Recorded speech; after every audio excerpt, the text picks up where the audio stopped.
everybody, and welcome to AMC Movie Talk for movie fans. I'm your host, Ashley Mova, and this is the daily show where we give you all of the latest news from the world of movies, plus a little bit of insight into what it all means. Joining us as always is AMC Movie News Editor-in-Chief, John Campea. Well, greetings and salutations, everybody. Welcome to the best damn movie-related show on the planet Earth, coming to you live from right here at the AMC Movie News headquarters here in Burbank, California, and F you, Slater. And also your AMC Movie News production manager, Dennis Zen. Hey guys, it's my second day in a row I'm breaking records. What's going on? I know. And also your AMC's Alicia Malone. And I haven't been here for a while either. I've been Like, it's weird because I feel like you're now in the studio like a lot, but you haven't been at this table I've very been much. at this table. I've been doing Rewind and Indie Spotlight, but good to be back on this show. Yay. Yeah. All right, we start at yesterday morning when Deadpool actor Ryan Reynolds took to his Twitter account to announce that Deadpool would be rated PG-13. He said the following, #Deadpool.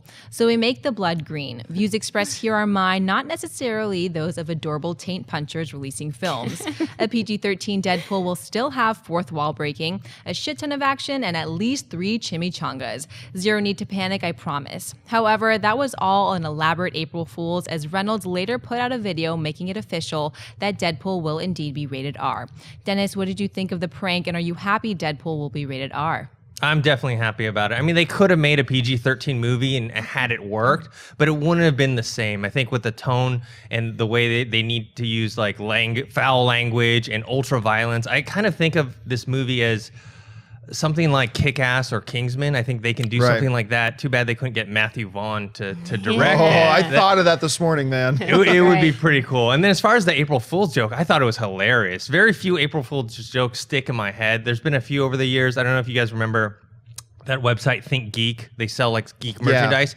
They had done that Tauntaun sleeping bag. That was an April Fool's joke. That one I remember. There was one where someone went around New York on April Fool's and posted on a bunch of like reconstructed buildings that they were working on, big signs that said "In and Out coming soon." And this kind of falls into that category for me for great April Fool's jokes. It was just hilarious and it was just perfectly done. What do you guys think?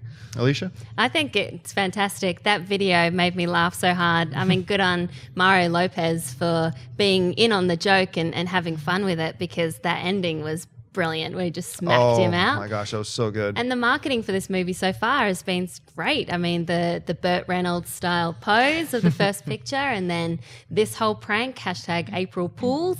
I'm excited, and I'm excited that it's going to be R-rated, because that's what you want with this kind of anti-hero. No holds barred. Yeah, I've been on record. For a long time I've said I truly believe a PG-13 Deadpool could work. It totally could. I think there's no reason why it couldn't.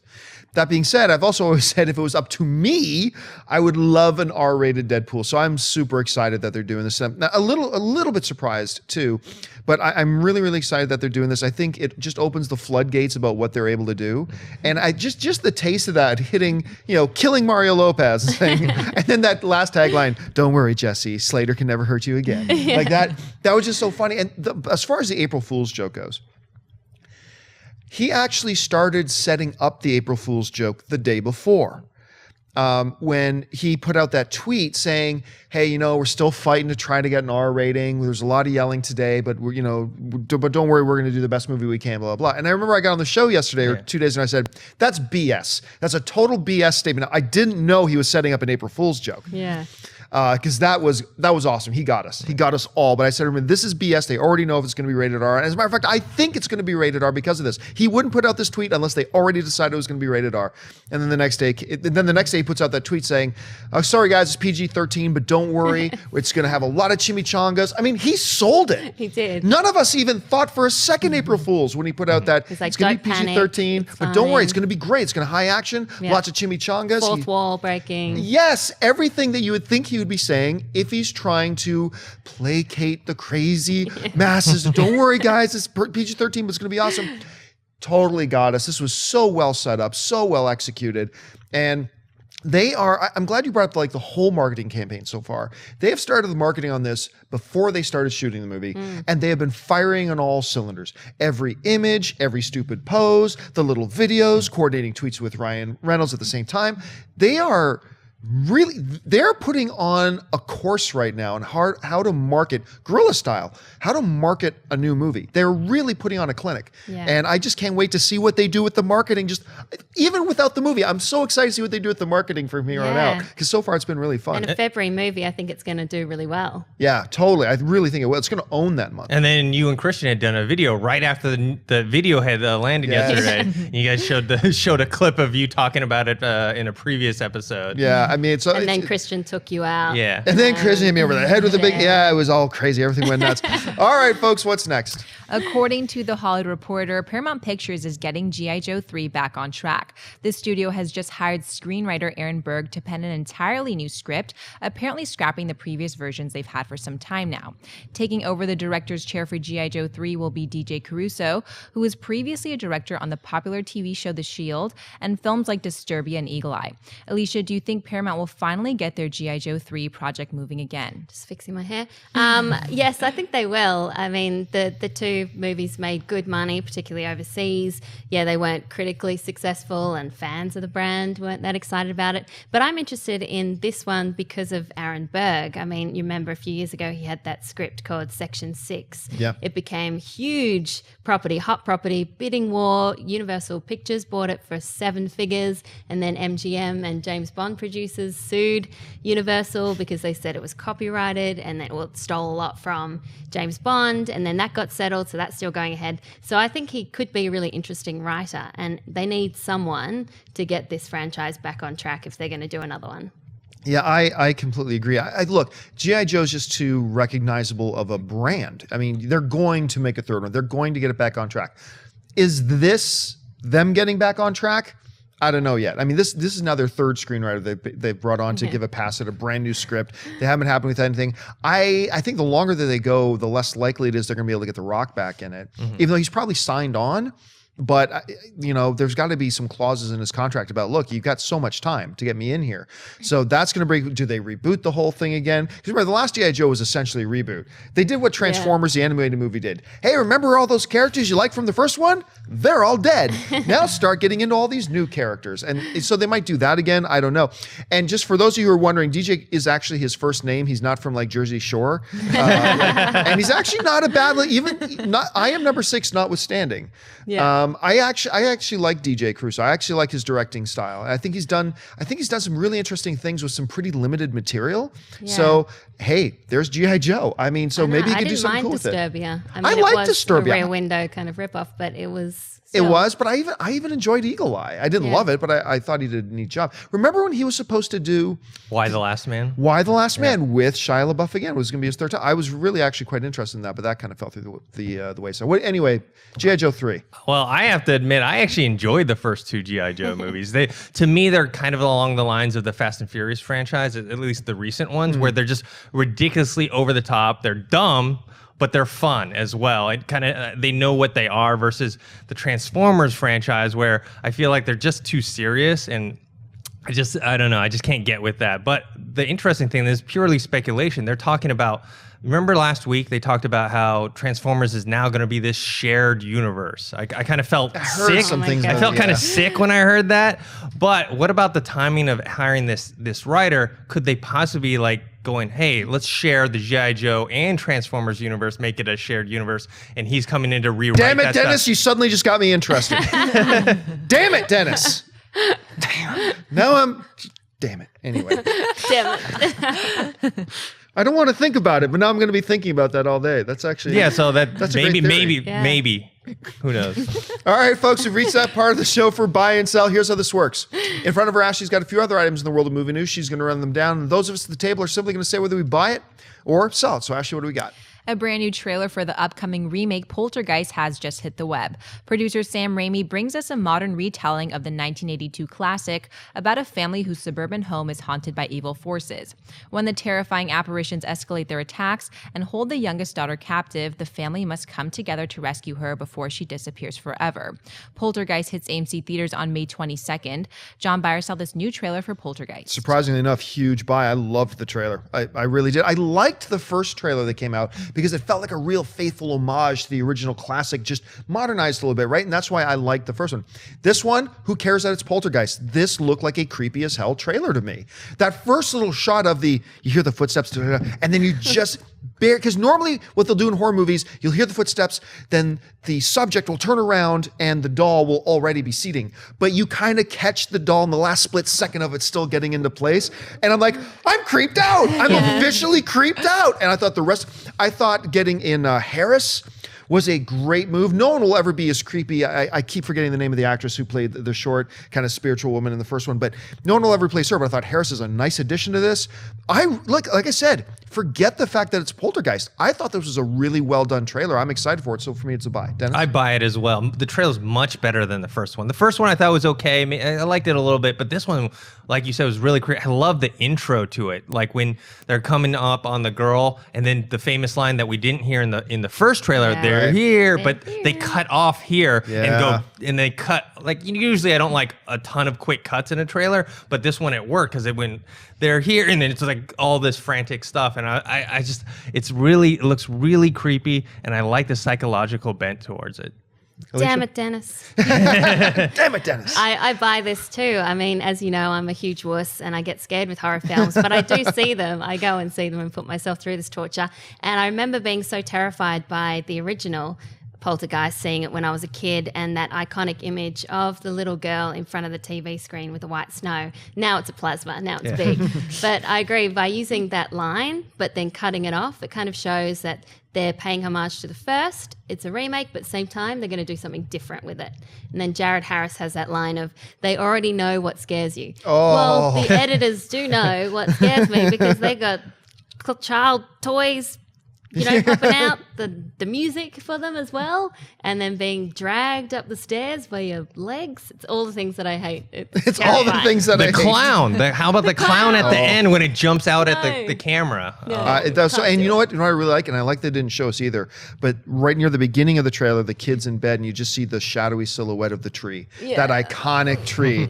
I can't wait. And by the way, somebody's got to get trending on Twitter, hashtag damn it Dennis. That's got me new thing. All right, what's next? Remember how Daniel Espinosa and Casey Affleck are bringing us a movie based on the Boston Marathon attack called Boston Strong?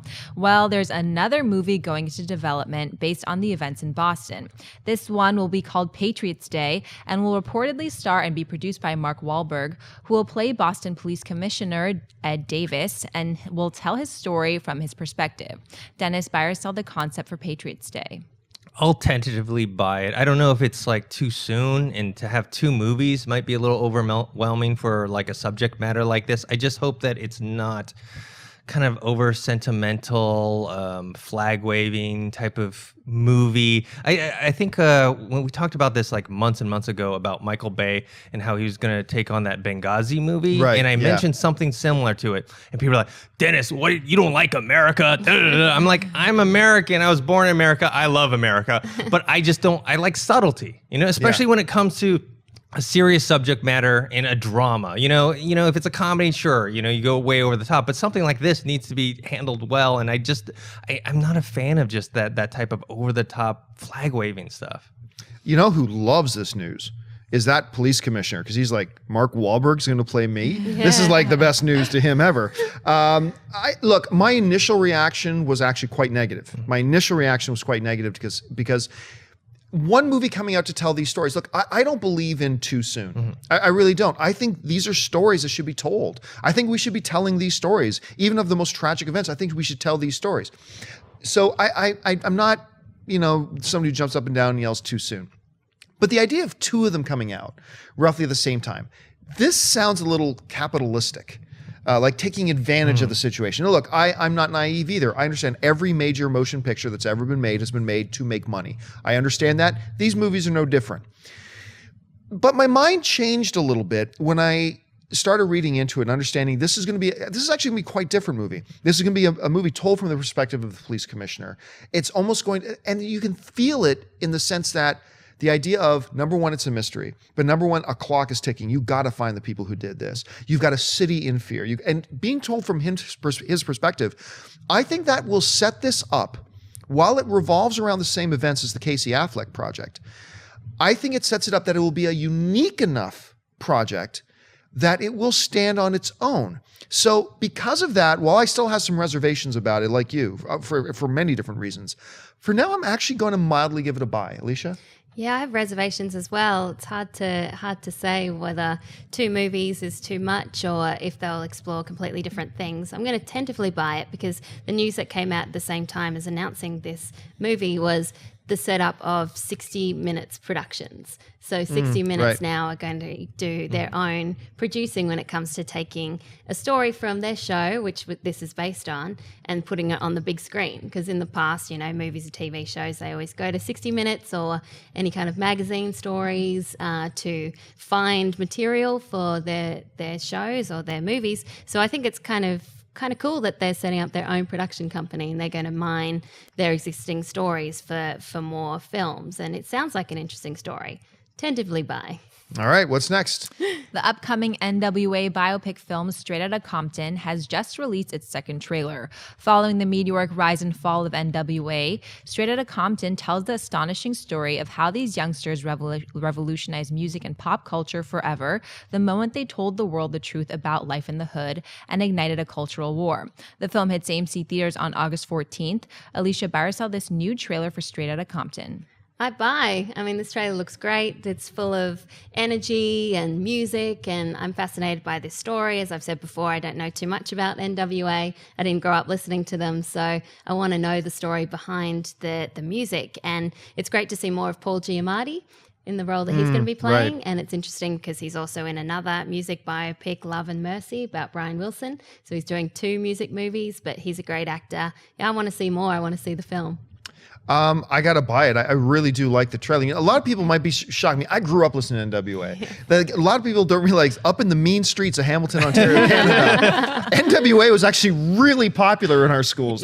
People listen to it all the time. And I'm expressing with my full capabilities, and now I'm living in correctional facilities. So I mean, we loved NWA. Here's my one reservation about the trailer, though. My one reservation, and this comes up especially between you and me in conversations about biopics. Mm-hmm. The one thing that I'm always really nervous about any type of biopic is when they wash the subject matter of the biopic really squeaky clean. And we've seen that with them do that with we've seen them do that with Walt Disney, where just if you're gonna do it with Walt Disney, just hide all the ugly stuff, never talk about the ugly stuff, or other people that come, it's always just focus on the big positive, don't. And whereas with biopics, I'm not a huge fan of biopics in general. Maybe that's why. I think biopics get more rich when you delve into a person's faults and you appreciate them more as a character. That's why I actually really appreciate Walk the Line. Mm-hmm. Yeah. I mean, they didn't hide away from Cash's faults and his flaws. And Ray as well. Yes, yeah, and Ray as well. And that's why biopics like that, I think, work. Watching this trailer, and it's just a trailer, okay? But I'm a little worried that with NWA, it's going to be, these are just warrior poets, misunderstood. They never do anything wrong. No, just expressing the art of their reality. I'm a little afraid from because the trailer does kind of make it out like that, except for that one really funny part in the trailer where Giamatti's like, "What's in the bag?" And he pulls out this fully automatic weapon. He's like, "You can't take that on the bus." That was really funny. But I mean, overall, that aside, let's assume for a second they're not going to do that. I hope they don't do that. The trailer is great energy. The trailer, great music to the trailer. Paul Giamatti in there is really great too. So I don't really see much to not like about this trailer. I'm going to give it a buy. I'll buy it as well. I don't think it's as good as the first trailer that was rated R. You in the face. And this one's a little. They had to tone it down because it's a PG-13 or PG. Green whatever. Band trailer. Yeah, exactly. But I like it. I'm looking forward to it. The one thing I did notice is as I'm watching this trailer, especially because this is the second one, I'm like, man. That guy playing Ice Cube, man, he's really good. He's got those mannerisms down. He looks like him, blah, blah, blah.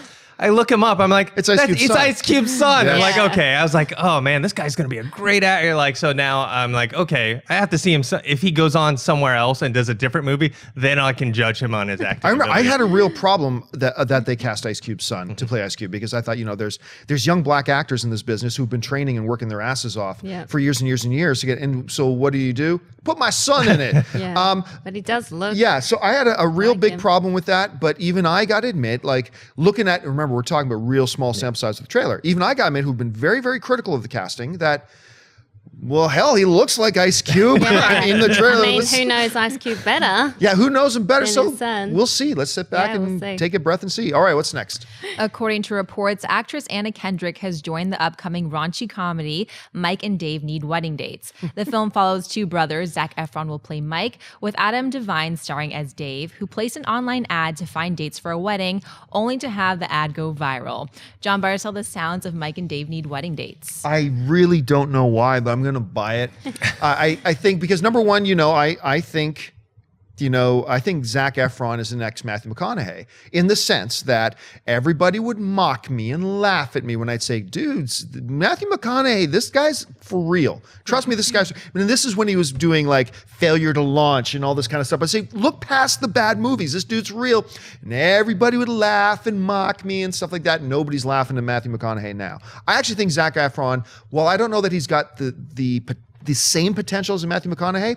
When I saw him in, what was that one he did with Claire Danes? I'm forgetting the name of the movie now.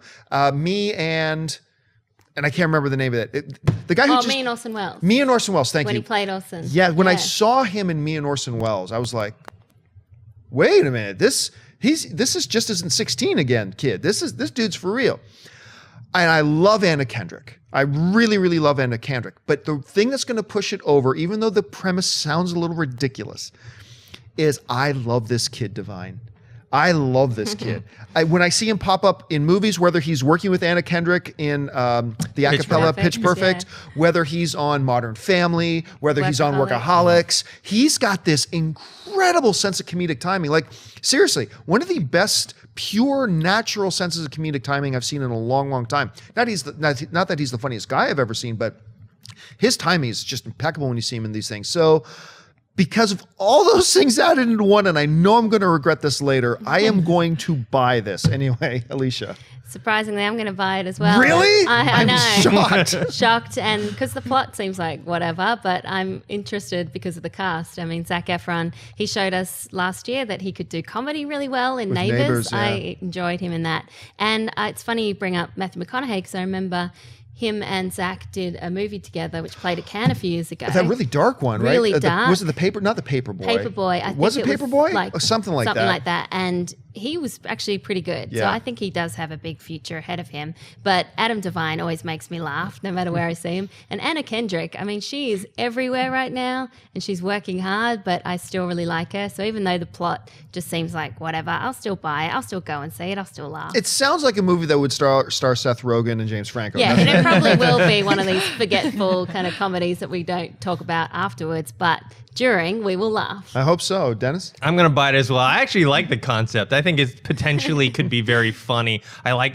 Zac Efron from Neighbours and Adam Devine, Workaholics, Pitch Perfect, and Modern Family, like you mentioned. The one thing I have a little hard time swallowing is that they're brothers. Zac Efron and Adam Devine are brothers. Maybe stepbrothers. They're not blood brothers. I concede to your point, sir. That is a point well made. All right, what's next?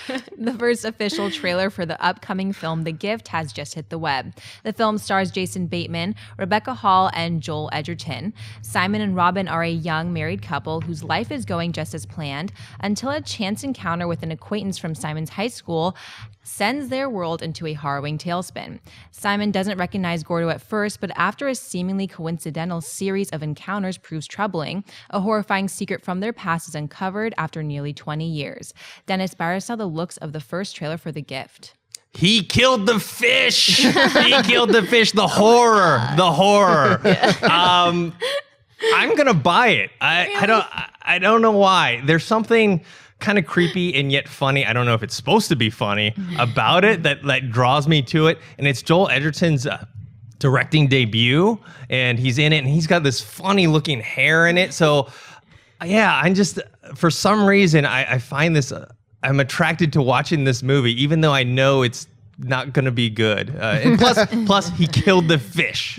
Alicia. I'm going to have to sell, which makes me sad because I love Joel Edgerton. He's such a nice guy, a great actor, and I'm looking forward to seeing what he does as a director and a writer. But the trailer didn't sell me. It just seems like a generic concept. I feel like I've seen it a million times before, although his beard is scary. I'll give him that. And Gordo, like that's such an Australian nickname for Gordon, like Gordo, mate. But it was supposed to be called Weirdo, and then they changed it to The Gift, but not to be confused with Sam Raimi's Gift. Yes. So I'm more interested in the marketing campaign behind it. I know you're going to talk about that. Yeah, well, first of all, the buy or sell, I'm actually going to buy it. I bought it, although I will say this. I thought that trailer could have ended with the fish. Mm-hmm. I think that trailer could have ended with, there's no use to say this, we don't want you to come over to our house anymore, and then a shot of dead fish in the thing, end it there. Yeah, that would have been more interesting. End it there. Don't stretch out that trailer to reveal all these different plot points at various points. I think they could have ended there and would have been a 3 times better trailer. That being said, Edgerton's a beast. He's just, I've been saying that ever since I saw him in, not Warrior, no, it is Warrior. I thought this guy is nuts talented, just absolute nuts talented. And he can play almost any type of a role. And then he plays that creepy guy so perfect, because the creepiest guys are the ones that almost aren't creepy. They're the creepiest ones. And he plays that so well. And I have been such a fan of Rebecca Hall ever since I saw her in that Woody Allen film, Vicky Cristina Barcelona, which all anybody talked about in Vicky Cristina Barcelona was Scarlett Johansson and Penelope Cruz make out in it and have a 3-way with Javier Bardem. I've got to see this movie. I've got to see it. And that's all anybody talked about, and for good reason. But I'm telling you, I thought Rebecca Hall stole that movie. I thought she was the strongest performer in the movie. And I've been really wondering why she did not become a breakout A-list actress. So I've always been happy to see her pop up. Glad to see in this. Now, getting to the marketing campaign. Rewind 3 days ago, I think. We're sitting in here in the AMC studios, and UPS shows up with a gift, like this present perfectly wrapped. I'm like, well, this didn't come from any man, because no man can wrap this good. So this perfectly wrapped gift, and inside is this really kind of kick-ass Dungeons and Dragons adventure game, Dungeon Command, I think it's called, cool. which is really damn cool. And there's this note attached to it. Once again, in far too good handwriting that I thought no man did this. But anyway, it says, "Hey, John, I heard 1 week," the famous Bare Naked Ladies song. "I heard 1 week on the radio today. Remind me when we ran into each other at the Bare Naked Ladies concert last year." It's like, and I'm like, I'm even calling it. It's like, remember when we went to the Bare Naked Ladies concert in April? Did we run into somebody I know? Because I couldn't remember running into anybody. He goes, "Anyway, it was great to see you. Hope we get to run into each other again, talk again soon. Thought you'd really appreciate this." And he sends me this Dungeons and Dragons thing. It's like, okay, who knows me well enough that I would find a Dungeons and Dragons thing really cool, and that I ran into at this thing, and they're named Gordo. Like, who the hell is this? And then I realized, so you know what? I started feeling freaked out, because I'm like, okay, I put that I was at the Bare Naked Ladies concert on my Twitter last year. And about a year ago, I put on this new Dungeons & Dragons set that Anne got me. I'm starting to feel a little bit freaked out. And then later that evening, my assistant calls me, and she's like, "I think you want to look at your email." And she found this Twitter with that same wrapping, and a Twitter's called Your Friend Gordo. Yeah. I'm like, okay, so clearly this is some kind of marketing from the studios. Well done. Well done. Well done, studio. You did a great job. And now you can sleep at night. And now I have a Dungeons and Dragons toy that I get to hold on to. It's done its job because we're talking about it. Yes, it completely did its job. We're talking about it. And so. And I saw it on Twitter. I saw people getting all these really specific gifts only known for them, like saying. Oh, is that it? Oh, yeah. Like saying, "I saw that you broke bring it your over Star here. Wars cup a year ago. Here's a new one." It's like, how do they do that? Or somebody got a He-Man and stuff like researched. this. Yeah, used to play with He-Man. Is this the one? Yeah. Oh, no, this just came. Oh, is it another one? Oh, okay. Gordo, this is live on actually, air. Okay, so this actually, I thought you were pulling out the envelope from the other day show. All right, this actually Got a just G on it. Open it. Here, give Open us it. this camera Open here. it. Pull up this. Yeah. Okay. So there's a little old-fashioned wax seal with a G on it. All right. Watch. It's resin or so something. creepy. It's anthrax. Yeah. We're all gonna die. Sorry, anthrax isn't funny. Okay. I don't know what's in here. So we've got a USB key. Oh. Probably if there's footage of me in the shower, I'm gonna. It's like, okay, you've gone too far with the marketing of this film. Shampoos. And pictures of me with people I know. That is kind of creepy. That including a big picture of alcohol on my poker table. And yeah, okay. See, if I didn't already know that this is from the studio, think you have a stalker. I would be completely freaked out. But once again, I'm scared to look on this USB drive. Well done, studio. Absolutely well done. All right, folks. Good job. We've reached that part of the show now for mailbag. Listen, if you've got a topic or a question you'd like us to address on the show, you can email us anytime at amcmovietalk@gmail.com. So, Ashley, what do we have in the mailbag today? Campbell writes, Ronda Rousey has been featured in a few movies, and I don't mind her as an actress. How do you guys feel of her acting, and could you see her playing a role as a female superhero? I bring this up because I read that she wasn't too impressed with Gal Gadot being played as Wonder Woman. If I remember right, she said something along the lines of, can't believe they cast a girl who looks like she can't curl 10 pounds. Thanks, keep up the good work. Well, I mean, look, the real issue with Ronda Rousey or with Gal Gadot or anybody who is going to play Wonder Woman is not whether they are physically big enough, because they can fix that. It's a lot of other things. Talking about Ronda Rousey, if you have watched the show at all, you know, like especially Dennis and I, we are big Ronda Rousey fans. We will go out of our way to go and watch every one of her fights. I was at WrestleMania this past weekend, and The Rock showed up, and then he pulled Ronda Rousey out of the audience, and they got in the ring, and they threw down with Triple H and Stephanie McMahon. Just one of the most awesome moments. It's great. I love Ronda Rousey. Cannot act to save her life. Let's be very, very clear here. Ronda Rousey as an actress is horrible. I mean, I've seen her now in a couple of things, and look, and I'm looking forward. I'm excited to seeing her in Entourage because she's playing herself. She's literally playing Ronda Rousey, and they're gonna. It looks like in the trailers some funny gags and all that kind of stuff. If you're gonna have Ronda Rousey in a movie, you're gonna use her for her celebrity. Then I understand that. I totally do. But let's not get confused here. She cannot act worth a lick. So I'm not even sure. Her and Gal Gadot, I'm not sure which one's a better actress. I really don't know at this point from what we've seen so far. But no, if I'm a producer of a movie, unless I'm just trying to get some cheap tickets sold, whatever, I worship Ronda Rousey. I love that girl. I think she's awesome. I'm a huge fan, but I would not put her in one of my movies unless it was like an Entourage type of movie. Anyway, Alicia? Yeah, she's in Furious 7 as well, and yes, she has a few lines and they're not good, but then when she kicks butt, she kicks great. butt. She's fantastic. I mean, she's badass. But I think she's like Gina Carano, who is very believable when it comes to the action scenes, but then the emotional scenes, you don't quite believe it yet. She could get better. But no. Dennis? Yeah, I'm jealous that you went to WrestleMania. You gotta see that scene with the Rock and Ronda. Yeah, I agree with you guys. Like, I love her as a fighter. I love her as a personality. And I do like her in those scenes that you're talking about. Like, she shows up in Fast 7 and she's going to be in Entourage, but she's not going to be a lead to a movie and carry a whole movie. And yeah, I just, hopefully she sticks with fighting. Yeah, I mean, even at WrestleMania, she said the best thing of all WrestleMania, because her and The Rock are in the ring. They're facing off against Stephanie McMahon and Triple H. And Stephanie McMahon, of course, she's of the McMahon family. They own the WWE. And McMahon's like, this is my ring. You get the hell out right now. And then Ronda Rousey says like the best line. She says, I'm Ronda Rousey. Any ring I'm in is mine. Best line, right? But the way I just said it, that's how she said it. Like, she couldn't even sell that. So yeah, anyway, all right, what's next? Leah Powell writes, hey AMC, love the show and make it part of my day every day. I was just wondering if you could explain how Paul Blart Mall Cop gets a sequel over a movie like Tron Legacy. I know Tron didn't live up to expectations, but it was surely more entertaining than watching Kevin James riding a Segway. Thanks and keep up the good work. Money. Money is what Paul Blart was made for bus fare and made truckloads of money. And that's all it's about, folks. I mean, that's because remember, I keep saying this, the movie going audience, the way we have, not a lot of people realize, we have an open line of communication with the studios, and that open line of communication is the box office. We communicate with the studios every day about what we choose to see and what we choose not to see. So when a great film like, say, we're going to be talking about this on Mailbag this weekend, but a great film like Locke comes out with Tom Hardy, right?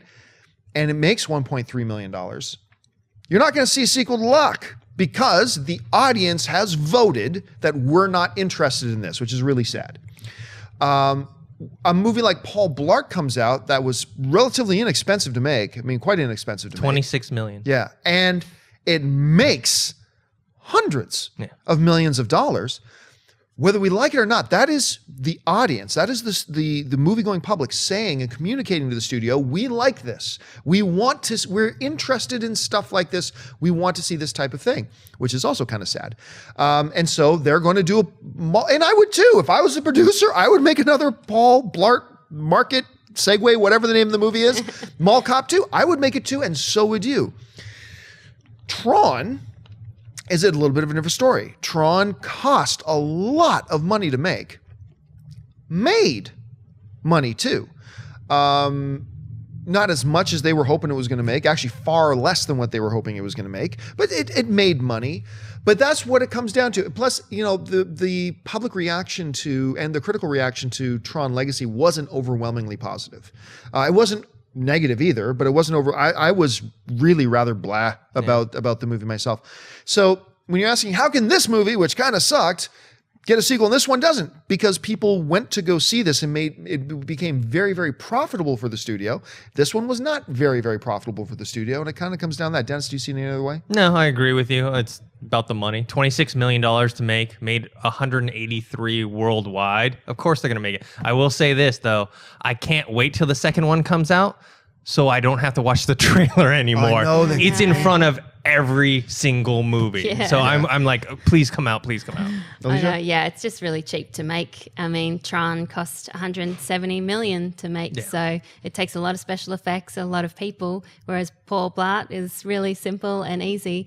And Locke, I think, is a different thing. Being an indie film, it would have been really inexpensive to make. Yes. And so they would never expect one person it to film. make. Yeah, one person, one car, and then they just drove. And it's amazing how it's still really compelling.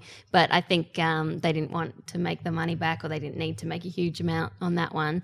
But Paul Blart just rakes in the cash. Kevin James, people love him. And what's that other Kevin James, Adam Sandler one that they did a sequel to? Is it Grown Ups? Grown Ups 2. Yeah. I mean, same thing with Grown Ups 2. Yeah. Why do they make a Grown Ups 2? Because the first Grown Ups made insane, sinful amounts of money. Exactly. So, I mean, I would have made a sequel too. Anyway, folks, that'll do it for us for this installment of AMC Movie Talk. Thank you so much for joining us. Listen, don't forget, lots of great movies playing at AMC Theaters right now. Head on over to www.amctheaters.com for all of your theater, showtime, and of course, your movie ticket information. If you want an audio-only version of this episode, look in the description of this video and you'll find a link to our podcast feed. And don't forget, subscribe to our YouTube channel. Just find the subscribe button, click on it, and be kept up to date with all the videos that come out every single day here on AMC Movie News.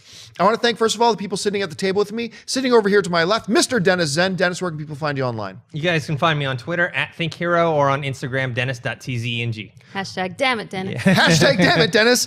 Over here, of course, one of the co-hosts of AMC Indie Spotlight and the host of AMC Rewind, Miss Alicia Malone. Alicia, where can people find you? You can find me on Instagram, Twitter, Facebook at Alicia Malone. And our lovely host today, Miss Ashley Mova. Ashley, where can people find you online? Twitter, Instagram at Ashley Mova. Happy Thursday, guys.